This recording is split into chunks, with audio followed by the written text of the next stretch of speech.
लोकसभा के सत्र का समापन हो गया है। कोरबा सांसद श्रीमती ज्योत्सना महंत जी लगातार वहां सक्रिय रही, कोरबा प्रवास पर है।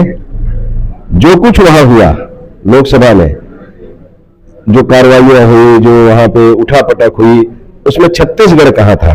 क्योंकि आप छत्तीसगढ़ का प्रतिनिधित्व अकेले करते हैं संसद में, तो कुछ छत्तीसगढ़ के विषय में भी बात हुई? खाली वोट की चोरी वाला मामला ही चलता रहा? नहीं, अभी तो हम लोग जो हम लोग चाहते हैं वो ये चाहते हैं कि हमारे मतदाता का जो योगदान है चुनाव में वो बहुत क्लियर हो, और उसके एक हमें जो संविधान को बचाना है। संविधान कहता है कि वोट अधिकार जो दिया गया है मतदाता को, उसकी वोट की चोरी होना और अनैतिक ढंग से आपका आ जाना, तो ये हम लोग को रोकना था और हम लोग रोक रहे हैं, क्योंकि वोट चोरी सबसे बड़ी चीज है।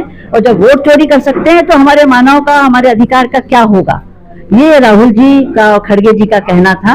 और जब संविधान ही नहीं रहेगा, लोकसभा ही नहीं रहेगी, तो फिर हम लोग कहाँ मुद्दे उठाएंगे? मुद्दे उठाने के लिए हमको एक सख्त जमीन चाहिए, वो जमीन बचाने के लिए हम लोग लगे हुए। तो व्यक्तिगत तौर पर आप ये मानती हैं क्या कि छत्तीसगढ़ में जो 11 सीटें आपकी, 10 सीटें आप हारी, मतलब कांग्रेस हारी, उसमें वोट चोरी एक कारण था? निश्चित रूप से। जब राहुल जी कह रहे हैं कि उन्होंने एक विधानसभा में 1,250 वोट ज्यादा देखे, तो ये कहां से आए? और यदि एक विधायक को 1,00,000 वोट अलग से ही बीजेपी के मिल जाएंगे तो फिर कौन जीत सकता है? और ये 8 विधानसभाओं की लोकसभा होती है, 6 विधानसभाओं की लोकसभा होती है। तो यदि ये चोरी हुई है, ये साबित भी कर रहे हैं, तो फिर ये बताइए कि हम लोग कहां से जीतेंगे? कितना भी मेहनत कर लें। मतलब उस हिसाब से आप 1.5 लाख वोटों जीतती?